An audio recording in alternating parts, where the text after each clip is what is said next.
بسم اللہ الرحمن الرحیم۔ السلام علیکم۔ قاسم بن عبد الکریم کے جو متبعین ہیں، پیروکار ہیں، جو انہیں مہدی سمجھتے ہیں، ان سے گفتگو کا سلسلہ جاری ہے۔ میرے چند ویلاگز پر انہوں نے ایک تبصرہ کیا، ایک نقد کی، پھر میں نے اس کا جواب دیا، اور کل ان کا اس پر ایک جواب وہ اپلوڈ ہوا ہے۔ اگرچہ مجھے دلی اطمینان ہے کہ الحمدللہ میری وہ ساری گفتگو وہ ریکارڈ پر موجود ہے، اور جو بھی میری گفتگو سنے گا اور پھر ان کا جواب سنے گا تو وہ اس نتیجے پہ پہنچے گا کہ میری کسی دلیل کو انہوں نے کمزور ثابت نہیں کیا، بلکہ دائیں بائیں سے جو اینٹ پتھر انہیں میسر تھا وہ انہوں نے مارنے کی کوشش کی ہے، لیکن کوئی ٹھوس بات نہیں کی اور کوئی ایسی بات نہیں کی جس سے دلائل کی دنیا میں تسلیم کیا جا سکے یا کوئی عقل سلیم رکھنے والا انہیں تسلیم کرے۔ اور اگر میں اس ویڈیو کا جواب نہ بھی دوں تو بھی میرا وہ پچھلا جواب کافی ہے، اور اس کو اگر کوئی دوبارہ دیکھ لے تو وہ سمجھ لے گا کہ حقیقت کیا ہے۔ لیکن چند نئے مباحث انہوں نے چھیڑے ہیں جو لوگوں کو کنفیوز کر سکتے ہیں، اس کے جواب دینا میں ضروری سمجھتا ہوں۔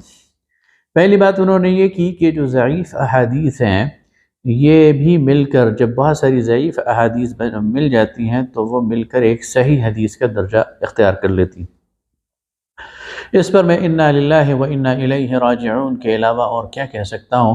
لگتا ہے کہ یہ لوگ علم الحدیث سے، اصول حدیث سے، مصطلحات الحدیث سے بالکل نابلد اور بے خبر ہیں۔ سب سے پہلے آئیے میں آپ کو بتاتا ہوں کہ صحیح حدیث کیا ہے اور ضعیف حدیث کیا ہے۔ اور یہ بھی یاد رکھیے کہ یہ صرف صحت حدیث یا ضعف حدیث یہ سند کے حوالے سے۔ تو جب محدثین کسی حدیث کا تجزیہ کرتے ہیں اور اسے صحیح قرار دیتے ہیں یا اسے حسن قرار دیتے ہیں یا اسے ضعیف قرار دیتے ہیں تو اس کا معیار کیا ہے، اس کی شروط کیا ہے؟ صحیح حدیث کے اندر 5 شرائط کا ہونا یہ لازمی ہے۔ سب سے پہلی بات یہ کہ اس کی سند متصل ہو، یعنی جو راوی بیان کر رہا ہے اس سے لے کر نبی مکرم صلی اللہ علیہ وسلم تک ہر کڑی اس میں موجود ہو، اور نہ صرف موجود ہو بلکہ وہ شخص جو بیان کر رہا ہے وہ معروف ہو، جانا پہچانا ہو۔ دوسری بات کہ وہ جو راوی ہیں وہ یعنی عادل ہوں، وہ سچے ہوں، وہ کھرے ہوں، وہ ثقہ ہوں، اور ان کے بارے میں کسی جھوٹ کا شائبہ بھی موجود نہ ہو، یہ دوسری شرط ہے۔ تیسرا جو اس میں شرط ہے وہ یہ ہے کہ راوی حافظ ہو، ضابط ہو، یعنی اس کے حافظے میں کوئی کمزوری نہ ہو اور اس نے وہ حدیث اپنے استاد سے سن کر لکھ رکھی ہو یا اسے اس کے حافظے میں محفوظ ہو۔ چوتھی اس میں شرط یہ ہے کہ اس کے اندر شذوذ نہ ہو، یعنی اس کے اندر کوئی تکرار نہ ہو، تضاد نہ ہو، اور چوتھی یہ ہے کہ اس کے اندر علت نہ ہو، اس کے اندر کوئی کمزوری نہ ہو۔ یہ 5 شرائط جس حدیث میں پائی جاتی ہیں اور اسناد میں پائی جاتی ہیں، ان میں سے 3 کا تعلق اسناد سے ہے اور 2 کا تعلق متن سے ہے۔ تو یہ 5 شرائط جب پائی جاتی ہیں تو وہ حدیث صحیح حدیث کہلاتی ہے۔ اور ان 5 میں سے اگر ایک شرط کم ہو جائے، یعنی راوی کا حافظ ہونا، اگر اس میں کوئی شک ہے تو یہ حدیث وہ صحیح کے درجے سے نیچے گر کر حسن کے درجے پر آ جاتی۔ لیکن اگر ان میں سے کوئی ایک شرط ختم ہو جائے، یعنی 4 شرائط میں سے کوئی ایک شرط نکل جائے، یعنی حدیث کی کڑی پوری نہ ہو، سند متصل نہ ہو، یا راوی وہ جھوٹا ہو یا اس پر جھوٹ کا یعنی ایک الزام لگ جائے، یا کوئی اور اس میں سے شرط گر جائے، تو پھر وہ حدیث ضعیف ہو جاتی۔ تو یہ تو حدیث کے صحت اور ضعف کا وہ شروط ہیں جو علماء نے مقرر کیے ہیں، محدثین نے مقرر کیے ہیں، اور ان پر تمام احادیث کو پرکھا جاتا ہے۔ اب وہ یہ سوال کرتے ہیں کہ کیا صحاح ستہ میں ضعیف احادیث آ سکتی ہیں؟ تو جی بالکل، صحاح ستہ میں جو محدثین ہیں ان کا کارنامہ یہ ہے کہ انہوں نے لاکھوں حدیثوں کو چھان پھٹک کر ان میں سے ہزاروں حدیثوں کو جمع کر دیا۔ ان کا کام یہیں تک تھا، انہوں نے ہر حدیث کو جمع کر دیا، اس کے راویوں کو بیان کر دیا، اور آخر میں اپنی کمنٹری بھی دے دی۔ اگر آپ ترمذی شریف کو دیکھیں تو امام ترمذی ہر حدیث کے بعد اس پر حکم بھی دے دیتے ہیں کہ یہ حدیث میری نظر میں صحیح ہے، یہ حدیث میری نظر میں حسن ہے، یہ حدیث میری نظر میں غریب ہے۔ تو محدثین نے خود اس پر کمنٹس بھی کر دی۔ لیکن اس کے باوجود اس کا امکان موجود ہے کہ ان میں کچھ ضعیف احادیث شامل ہو جائیں، اس لیے احادیث کی جرح اور تعدیل کا یہ سلسلہ اس وقت سے لے کر آج تک جاری ہے۔ گزشتہ صدی میں مشہور محدث ناصر الدین البانوی، انہوں نے حدیث پر بہت کام کیا ہے اور خود بخاری شریف اور صحاح ستہ کی ساری کتابوں کو دوبارہ از سر نو کھنگالا ہے، اور اس میں واضح طور پر بتا دیا کہ فلاں فلاں حدیثیں وہ درجہ صحت پر ہیں اور فلاں کمزور ہیں اور وہ ضعیف ہیں۔ اور اس کے بعد ہر دور میں یہ چیزیں موجود ہیں، محدثین اس پر کمنٹری کرتے رہتے ہیں، لہٰذا یہ کوئی ایسی بات نہیں ہے جو میں نے نہیں کہی ہو، جو میری طرف سے کوئی نئی بات ہو۔ یہ تو ہر دور میں احادیث پر یہ جرح، یہ تعدیل موجود ہے اور کمنٹری موجود ہے کہ فلاں حدیث صحیح ہے، فلاں ضعیف ہے، اور اس کے ضعف کی نشاندہی بھی کر دی گئی۔ اس کے بعد یہ بات کہ مہدی کے حوالے سے حدیث میں نشانیاں موجود ہیں اور ان نشانیوں کی بنیاد پر ہم نے اسے پہچان لیا۔ دیکھیے یہ ایک بہت کمپلیکس میٹر ہے، اور حدیث میں بعض اوقات ایک چیز کو تمثیلی طور پر بیان کیا جاتا ہے، علامتی طور پر بیان کیا جاتا ہے، ضروری نہیں کہ اس کا وہی مطلب ہو جو اس کا ظاہری مطلب ہے۔ میں اس کی آپ کو مثال دیتا ہوں۔ احادیث میں دجال کی نشانیاں بیان ہوئی ہیں، ان میں سے ایک نشانی یہ ہے کہ وہ کانا ہوگا، ایک نشانی یہ ہے کہ وہ اپنے ماں باپ کا 30 سال بعد پیدا ہونے والا بچہ ہوگا، یعنی ماں باپ کو 30 سال ہو چکے ہوں گے، ان کی اولاد نہیں ہوگی اور 30 سال بعد وہ پیدا ہوگا۔ تیسری بات یہ ہے کہ باپ کی شکل ایسی ہوگی اور ماں کی خصوصیات ایسی ہوں گی۔ یہ ساری چیزیں نشانیاں وہ حدیث میں آتی ہیں۔ اتفاقاً مدینہ کے اندر نبی کریم صلی اللہ علیہ وسلم کی حیات طیبہ میں یا اس سے پہلے ایک بچہ پیدا ہوا، اور وہ یہودی گھرانے میں پیدا ہوا، وہ پلا بڑھا، اور اس کے بارے میں اس کے اندر یہ ساری خصوصیات موجود تھیں۔ وہ اپنے والدین کا 30 سال بعد پیدا ہونے والا بچہ تھا، اکلوتا بچہ تھا، اور وہ اس کے باپ میں بھی وہ خصوصیات پائی جاتی تھی، ماں میں بھی وہ خصوصیات پائی جاتی تھی، خود وہ ایک آنکھ سے کانا بھی تھا۔ تو یہ مشہور ہو گیا کہ یہ دجال ہے۔ نبی کریم صلی اللہ علیہ وسلم کے ساتھ اس کا مکالمہ بھی احادیث میں آتا ہے کہ آپ صلی اللہ علیہ وسلم نے فرمایا کہ میرے بارے میں تم کیا گواہی دیتے ہو؟ تو اس نے کہا، چونکہ وہ یہودی گھرانے سے تھا، تو اس نے کہا کہ آپ امیوں کی طرف رسول بنا کر بھیجے گئے ہیں، اور اس نے کچھ بدتمیزی بھی کی۔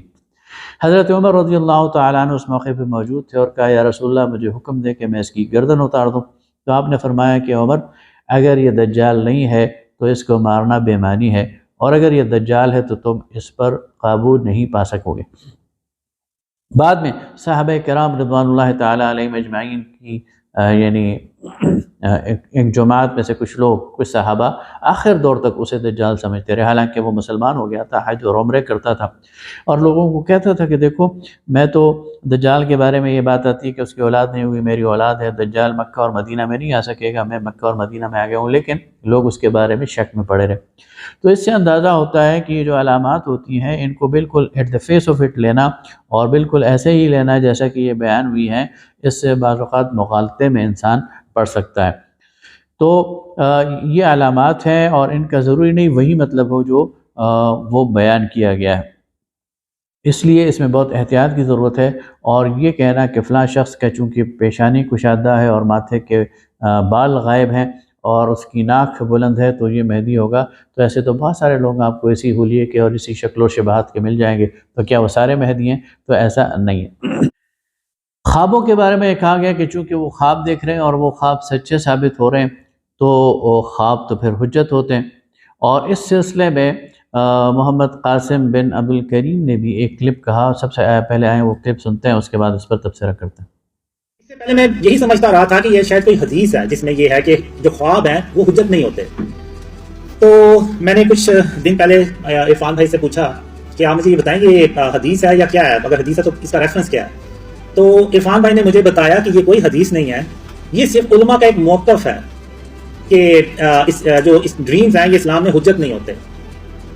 تو میں یہی سمجھا تھا جیسے وہ مخالفین جو ہیں وہ ایسے ویڈیوز بناتے ہیں اور ایسے بتاتے ہیں کہ خواب جو ہیں وہ حجت نہیں ہوتے، تو میں یہ سمجھا کہ شاید یہ حدیث ہے، اور شاید میرے جیسے اور بھی بہت سے لوگ سمجھتے ہوں کہ یہ حدیث ہے۔ تو بعد میں مجھے پتہ چلا کہ یہ حدیث نہیں ہے، یہ علماء کا موقف ہے۔ تو میری علماء سے یہ گزارش ہے کہ وہ اپنا اس پہ کلیئر موقف دیں کہ خواب جو ہے وہ حجت کیوں نہیں ہو سکتے۔ آپ نے دیکھا کہ انہوں نے یہ بات کہی کہ خواب حجت ہوتے ہیں یا نہیں ہوتے. اس پر میں نے اپنے ساتھی سے پوچھا کہ کیا یہ حدیث ہے، تو انہوں نے کہا نہیں حدیث تو نہیں ہے، یہ علماء کا قول ہے. تو سب سے پہلی بات تو یہ ہے کہ آئیں ذرا دیکھیں حجت کیا چیز ہوتی ہے. حجت کا مطلب ہوتا ہے ایسی قطعی دلیل جس کو ماننا لازمی ہو اور جس کے انکار پر کفر وہ لازم آ جائے. اور اسلام میں اور اسلامی فقہی تراث میں حجت وہ قرآن ہے اور حدیث ہے، نبی کریم صلی اللہ علیہ وسلم کی سنت ہے. جو چیز قرآن میں آ گئی ہے اس کو ماننا لازم ہے، اور اس کو اگر آپ نہیں مانیں گے تو پھر اس سے کفر لازم آ جائے گا. جو نبی کریم صلی اللہ علیہ وسلم کی صحیح حدیث میں آ گئی ہے، یا جو آپ کی سنت متواترہ میں آ گئی ہے، اس کا بھی کوئی انکار کرے گا تو یہ یعنی کفر لازم آئے گا. اس کے بعد ہمارے پاس تیسرے درجے میں حجت وہ صحابہ کرام رضوان اللہ تعالی علیہم اجمعین کا اجماع ہے. صحابہ کرام جس بات پر متفق ہو گئے، جس بات کو ان سب نے مل کر تسلیم کر لیا، تو وہ بھی ہمارے لیے حجت ہے، اور اس کا بھی انکار یہ نہیں ہونا چاہیے، نہیں ہوتا، نہیں کیا جاتا. اس کے علاوہ یعنی قرآن، سنت اور اجماع صحابہ، اس کے علاوہ اگر کوئی بھی شخص کوئی بات کہتا ہے تو وہ اس کی انفرادی رائے ہوتی ہے. اس کو قبول اسی وقت کیا جائے گا جب وہ دلیل دے گا. دلیل قرآن سے دے گا، دلیل سنت سے دے گا، اور اگر وہ دلیل نہیں دے گا تو وہ قبول نہیں کی جائے گی. رہی بات خوابوں کی، دیکھیے خوابوں کے بارے میں یہ بالکل واضح بات ہے کہ نبی کا خواب سچا ہوتا ہے، 100% سچا ہوتا ہے، اور وہ دلیل ہے، حجت ہے. حضرت یوسف علیہ السلام نے خواب دیکھا، وہ حجت ہے. رسول اللہ صلی اللہ علیہ وسلم نے خواب دیکھے، وہ حجت ہے.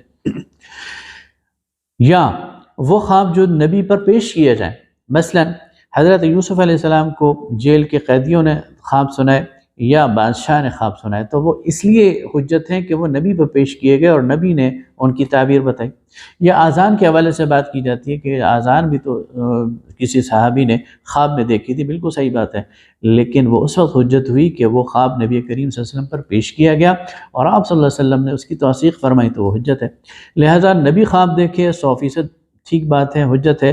یا کوئی خواب نبی کے سامنے پیش کر دیا جائے اور نبی اس کی توثیق کر دے تو بالکل حجت ہے 100%. لیکن اس کے علاوہ اگر کوئی غیر نبی خواب دیکھے گا، چاہے وہ بہت بڑا ولی اللہ ہی کیوں نہ ہو، اور نبی پر اسے پیش کرنے کا کوئی امکان نہ ہو، تو پھر اسے حجت قرار نہیں دیا جا سکتا.